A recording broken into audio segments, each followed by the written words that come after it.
Se sentir à la hauteur de ses responsabilités n'a rien à voir avec l'expérience. Quand on sait que même Christine Lagarde a confié avoir connu le syndrome de l'imposteur, on comprend que cela peut toucher les plus grandes leaders. Dans cet épisode, je vous propose de décortiquer cette pensée de ne pas être à la hauteur qui vous freine, d'identifier les pièges et de découvrir les leviers concrets pour vous libérer de la comparaison, assumer vos choix et affirmer votre leadership avec assurance. Un épisode pensé pour vous aider à transformer le doute en confiance dès aujourd'hui. Bienvenue sur Sensé, le podcast des femmes leaders, à écouter pour réussir avec confiance et sérénité sans jamais sacrifier votre bien-être. Je suis Jenny Chamas, fondatrice de Coach Happy, master coach et mentor. Avec mon équipe, nous accompagnons les femmes leaders dans leur croissance professionnelle avec comme maître mot sérénité, confiance, hauteur et impact. Vous écoutez un épisode best-of de Sensé et aujourd'hui je vous parle de comment se sentir à la hauteur de ses responsabilités. Bonjour mes chers leaders, vous êtes-vous déjà dit que vous ne vous sentiez pas à la hauteur de vos responsabilités ? Ou alors êtes-vous du genre à vous poser la question dès qu'un truc coince ?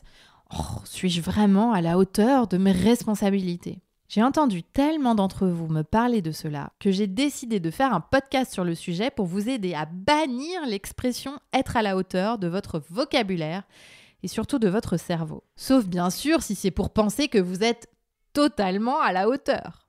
Bon, posons-nous un instant et pensons-y. Que veut dire être à la hauteur de ses responsabilités ou de son poste ? À la hauteur de quoi exactement ? De combien ? De 10 cm ? De 10 mètres ? D'un kilomètre ? À la hauteur de qui ? D'un tel ou d'une telle ? À la hauteur de quoi ? De sa taille ? De sa posture ? De ses résultats ? Comment pouvez-vous décider que vous êtes à la hauteur ou pas ? C'est totalement subjectif, parce qu'au fond, quand on y réfléchit, ça ne veut rien dire. Pour que ce soit objectif, il faudrait une échelle de mesure validée par l'intégralité des êtres humains sur cette planète. Et on en est bien loin. En réalité, chers leaders, cette expression est un poison. Elle vous dit en filigrane qu'il y a une hauteur, alors on ne sait pas précisément laquelle, que vous n'y êtes pas, et comme on ne sait pas précisément de quelle hauteur on parle, en fait, il est impossible de l'atteindre. Vous voyez le truc ? J'imagine, quand vous vous dites cela, c'est que vous craignez de ne pas remplir vos missions et vos responsabilités. Vous craignez de ne pas créer les résultats auxquels vous vous êtes engagé. Et quand bien même vous n'y arriverez pas, en quoi cela veut-il dire que vous n'êtes pas à la hauteur ?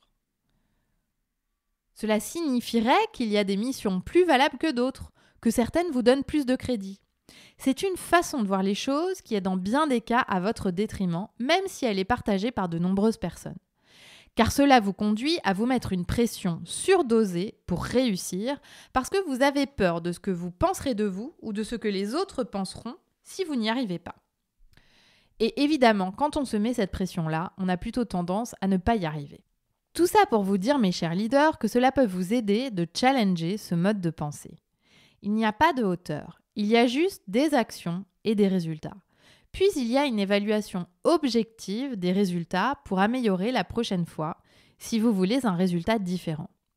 Or, chacun de vos résultats naît d'abord d'une pensée. Votre pensée va générer une émotion et nourrie de cette émotion, vous allez vous mettre en action pour créer des résultats. Donc en fait, quand vous pensez « je ne suis pas à la hauteur de mes responsabilités », vous doutez.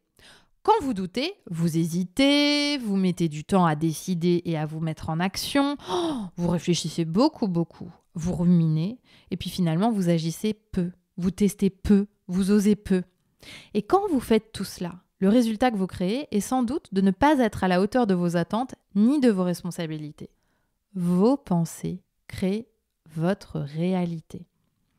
Quand vous pensez que vous n'êtes pas à la hauteur, vous vous faites petite, vous ne prenez pas ou peu la parole, vous vous minimisez et donc vous n'êtes pas à la hauteur. Quand vous pensez que vous n'êtes pas à la hauteur, vous ne saisissez pas les opportunités qui se présentent à vous, vous ne postulez pas à ce poste qui vous fait rêver, vous n'osez pas faire une offre à un client et donc vous n'êtes pas à la hauteur de ce que vous attendez de vous, etc., etc. Alors, comment se sentir à la hauteur ? En arrêtant de mettre une hauteur. En vous concentrant sur pourquoi vous êtes là et qu'est-ce que vous voulez créer comme résultat. En acceptant que le chemin n'est pas tout tracé, cher leader, et que vous allez expérimenter à la manière d'une scientifique pour trouver le chemin pas à pas.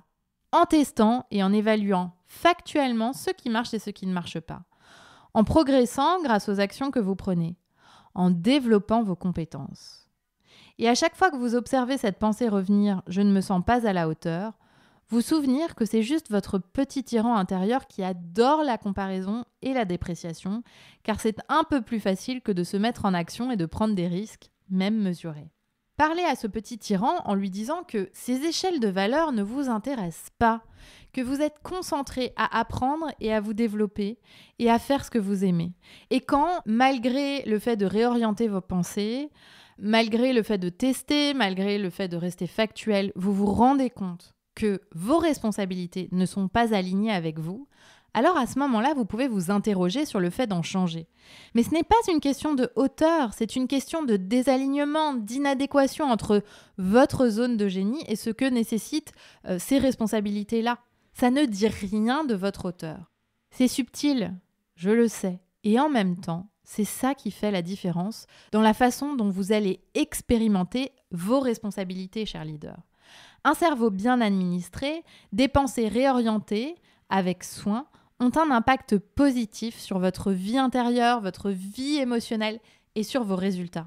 Alors promettez-moi une chose, ne plus penser dans les termes « être ou pas à la hauteur ». Désacralisez-moi tout ça, simplifiez. Vous êtes en apprentissage permanent. Vous progressez de façon permanente. Vous testez, vous essayez. Parfois ça marche, parfois ça ne marche pas. Et c'est bien différent et bien meilleur moteur pour créer des succès que de penser que vous n'êtes pas à la hauteur. Merci pour votre écoute. N'oubliez pas d'en parler autour de vous et de laisser 5 étoiles sur votre plateforme d'écoute si l'épisode vous a plu. Rendez-vous sur notre site jennychamas.com pour en savoir plus sur nos accompagnements et activités ou sur Instagram et LinkedIn pour discuter.